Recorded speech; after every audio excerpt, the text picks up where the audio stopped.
For thousands of years, winemakers have been perfecting their art in vineyards like this one. And now I'm going to share with you the joys of making your own wine.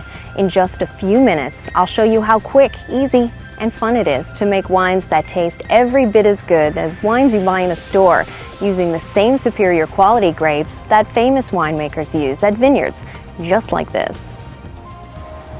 Like most people, I make my wine at my local winemakers because it's really easy and convenient, and because they supply all the equipment I need. The first thing you'll need is a wine kit. This one's for a rich, full-bodied Australian Shiraz, but it could be for a Chardonnay, a Cabernet Sauvignon, whichever wine you like, because all of the wines you can buy in a store, you can make yourself. Your wine kit comes with all of the ingredients you need to make the wine of which you can be proud, the same ingredients wineries use. First and most important is the grape juice. You get a bag that contains 100% juice and/or concentrate. In addition to premium juices, you'll also get the other ingredients for making fine wines: yeast for fermenting, sulfite, and sorbate for preserving your wine, and other ingredients that stabilize and keep your wine clear. It may sound complicated, but the instructions make it very simple. If you decide to make your wine at home, you will need to make a small investment in an equipment starter kit, which you can use every time you make wine.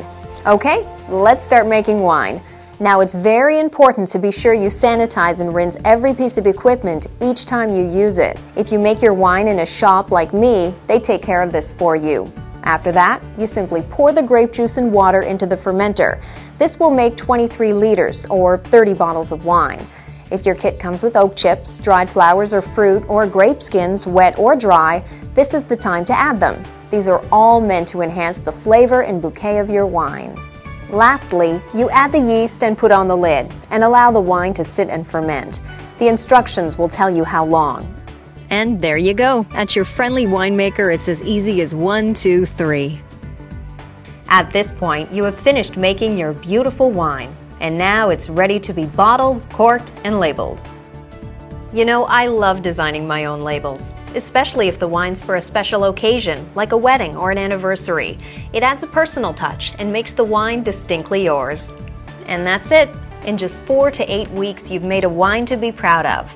And take it from me, you will be proud, because it will look, smell, and taste as good as wines costing a great deal more in the store. And you made it. How satisfying is that? You know, there are lots of occasions you might choose to make a wine for.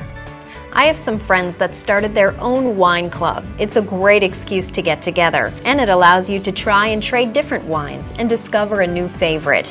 Wedding parties are always popular, as there are lots of thirsty guests to cater for. Don't forget, you'll need a red and a white, which makes for twice the fun. Anniversaries are also popular. What could be more satisfying than toasting the health of the happy couple with a wonderful wine that you made yourself, especially for the occasion? You know, when I said the wine you make at home tastes every bit as good as wine costing more in the liquor store, I wasn't exaggerating. But you don't have to take my word for it. Let's see what some other winemakers have to say. Well, we've been making wine for about 7 or 8 years. My husband and I started this as a hobby. I bottle, he drinks. And we had originally seen wine or had wine with friends of ours that was self-bottled, and we thought it was really quite amazing. Yeah, we've been coming here for the last, Would you say 3 or 4 years? 3 or 4 years, and we make red and white, and Never been disappointed. Never been disappointed. You know, I think people have an idea in their heads about wine that's made that it's not going to taste as good, so I don't tell them that I made it. I just pour it, and then when the compliments come, then I tell them. When my friends try my wine, they can't believe that I made it myself. The cost, the taste, there's so many good reasons to make your own wine. It's really easy and fun to do. My girlfriends and I, we often get together on a regular basis to come in and bottle our own wine. It tastes great, it is so inexpensive. In the value of making our own red wines, and of course white wines, we save an awful lot. The wine tastes absolutely excellent, full-bodied, wonderful taste. Cannot believe we make it ourselves. The only reason that they believe that I did it myself is because of the labeling of the bottle. It's delicious. I absolutely love it. This is going to be our 3rd or 4th batch, and we will keep coming back. So there you have it. And now it's time to enjoy the fruits of your labor. Delicious wine that you've made yourself, and the well-deserved praise of family and friends. Cheers!